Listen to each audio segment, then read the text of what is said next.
Hello, it's Monika from Crafting with Quilling Lady, and I hope you have absolutely wonderful day.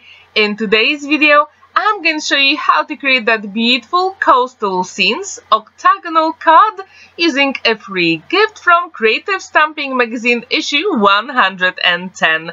In the magazine you can find lots of beautiful projects and ideas to try, but they also announced the winner of Cardmaker of the Year 2022. And one of them is my friend PaperMona, and if you want to check her projects, I left the link in the description down below to her YouTube channel. The magazine comes with a 4 stamp set collection called Coastal Scenes, and it also has a cutting die set from Hunky Dory, which you can use for so many beautiful projects. For today's card, I decided to create a very beautiful scene, and I decided to use some of the stamps. First, I thought let's use some watercolor markers, but then I thought let's use some alcohol markers, so then we can create beautiful scenes. To create my card, I'm going to use Edge Nestables nested Octagons die set from Creative Craft products, and I'm going to use the second largest for my card base, and then the third largest to create a frame, and also some smaller octagons as well. As you can see, these cutting dies have really cool edge and I absolutely love it, and I thought why not? It will work really well with 8x8 envelope, so that was the reason behind I used the second largest cutting die here. And when we've got all those elements, and I use 300 GSM white card to create all those elements, and if you're interested in any products I use in today's video, you can check the description down below because I left the names of all the products. So as you can see, we created a few octagons, and for this card I thought let's use octagon because for the previous Creative Stamping Magazine I used hexagons, and if you're interested in that beautiful easel card, I left the link in the top right corner. Now it is time to decorate our frame, and I used 2 shells from the stamp set collection, and I'm going to use Memento Tuxedo Black ink because later on I'm going to use alcohol markers. But however, if you want to use anything else, that's absolutely fine.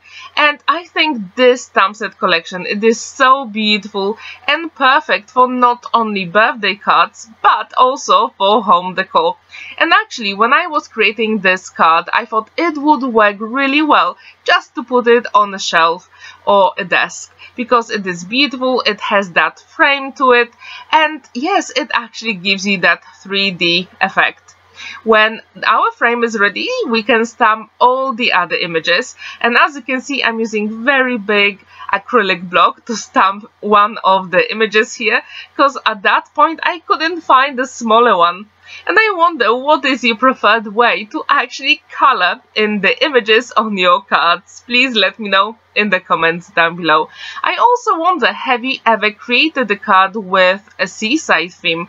If you haven't, maybe today is the day, especially with that beautiful coastal scenes stamp set collection. And actually, next week I'm going to have very special personalized card for you with the same theme, but I'm going to use something different, so stay tuned for that. Now I had a look at my stash and I chose some of the alcohol markers. From my stash I've got some grays and also some tri-blends. As you can see, I've got a really cool box for my tri-blends, and if you want to see how I created that storage box, the link is in the top right corner.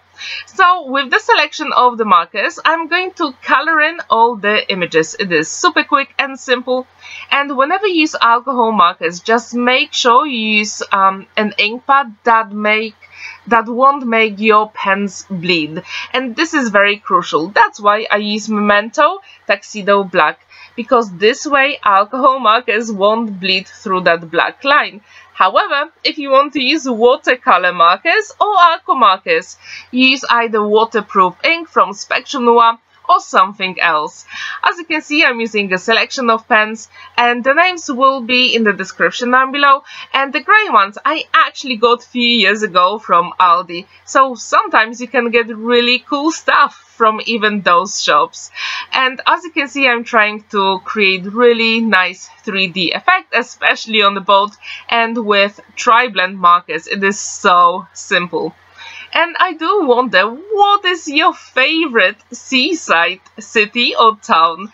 A few weeks ago I went to a lovely place on the east. It was so amazing. There was First Light Festival. I really loved it. And if you have never ever been to the seaside in England, I do encourage you to do it. It is really beautiful and definitely worth visiting. However, if you have your favorite place, just tell me in the comments down below. Now it is time to decorate that lighthouse, and as you can see, I'm starting with the sky. And this time I decided to use more turquoise for the sky, because why not? No one stops you, and this way we're going to have a little bit more variation on the project. It is super quick and simple to color them in. And what do you think actually about using octagons in card making? And if you don't have these nesting dies, you can literally use anything you want. It can be circular card as well, or squared card. That is absolutely fine. I do encourage you to use those stamps because these are just so beautiful. It really makes me feel that I want to go to the seaside straight away, especially with the warm weather at the moment. When all these elements are ready with the lighthouse, I thought I like it so far, but something is missing. So I had a look at my stash and I found those Illustrator markers, and I used the red one called Poppy because I really want to give that element a little bit more pop and interest. And if you don't have these markers, that's absolutely fine. You can really use inexpensive alcohol markers. Just make sure you use very good quality card. And in this case, as I said before, I'm using 300 GSM white stamping card. It is perfect for alcohol markers. With the shells, I'm starting with the darkest color first, adding few details here and there. They don't really have to be perfect. And then with the lightest color on my tri-blend pen, I'm going to literally color in the whole image, and it will blend beautifully. I do wonder, if you do have tri-blend markers, what do you use them for? Please let me know in the comments down below. When those shells were ready, I thought I like it, but let's add a little bit more interest and dimension. So I thought, let's use some Distress Oxide inks, and I've got tea dye and walnut stain, and using my ink blending tool, I'm trying to apply the lightest color first on the inside frame, and then walnut stain on the outside. And not only we've got really beautiful variation, but it makes that project look more vintagey, and that's one of my favorite looks. And what's really good about distressing the edges here, because the nesting dies here have tone edge, it actually shows you that effect on the die cut here, and I really like it. And when this is ready, I thought, let's create our base, and this time I'm going to add color to the front panel straight away. And I'm going to use two Distress Oxide inks, and I've got Broken China and Prize Ribbon. And I thought that beautiful blue colors and browns will work well for this card. So not only this can be a perfect gift for a lady, but also a masculine card as well, because we've got some blues and browns. And I do wonder, what do you think about this limited color palette?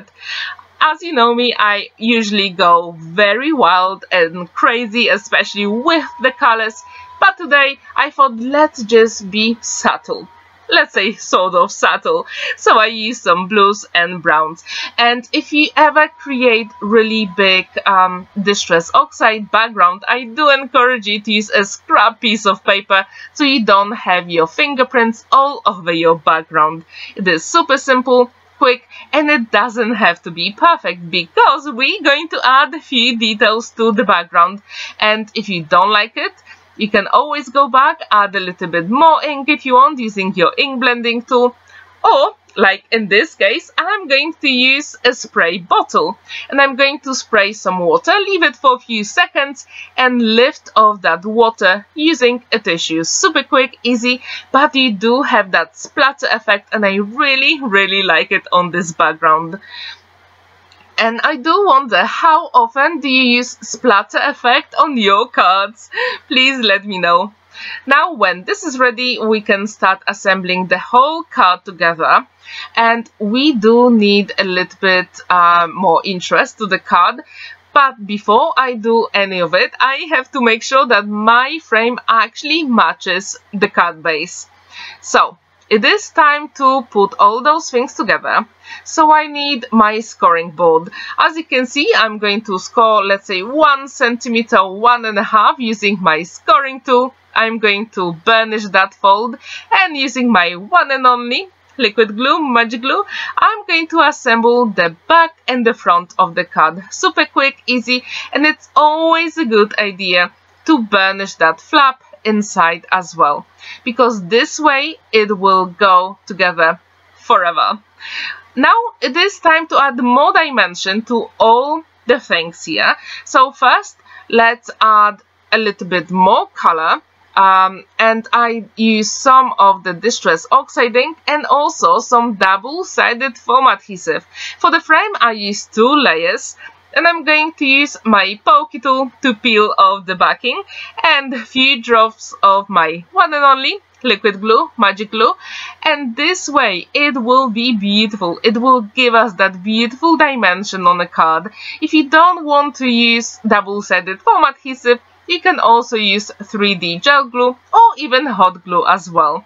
So when this is ready, I thought let's add a little bit more Distress Oxide ink, and I use Price Ribbon color for all the edges of our smaller elements. And this way everything matches beautifully, especially with the background and the seaside theme.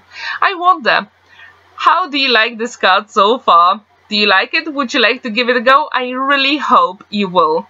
Now I added 3 layers of double-sided foam adhesive on the biggest image with the Lighthouse, because I really want that variation on my card. I'm not really sure if you can see it on the camera, but in real life it is so beautiful, and you can actually see all the dimension here. With the second smallest, I use some foam adhesive, and I actually use 1 layer. And then for the seagull, I didn't use any of the foam pads.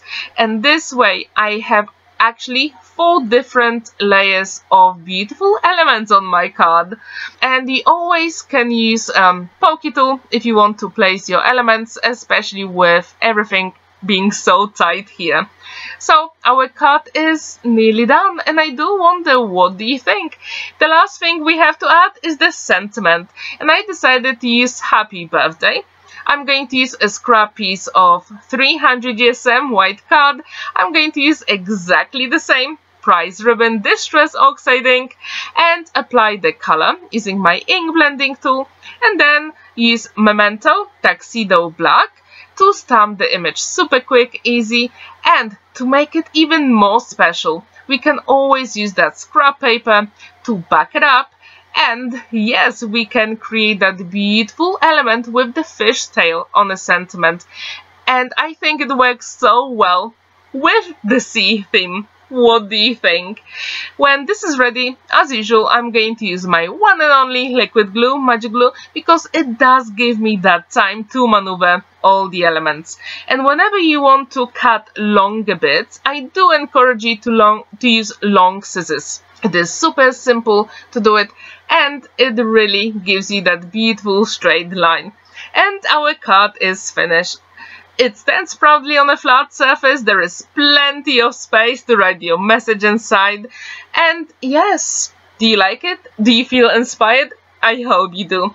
Thank you so much for watching and spending that time with me. Don't forget to like this video, give it a thumbs up, and subscribe to my channel if you haven't already. And don't forget that every Monday and Thursday I've got videos on my channel. Have a wonderful day and happy crafting!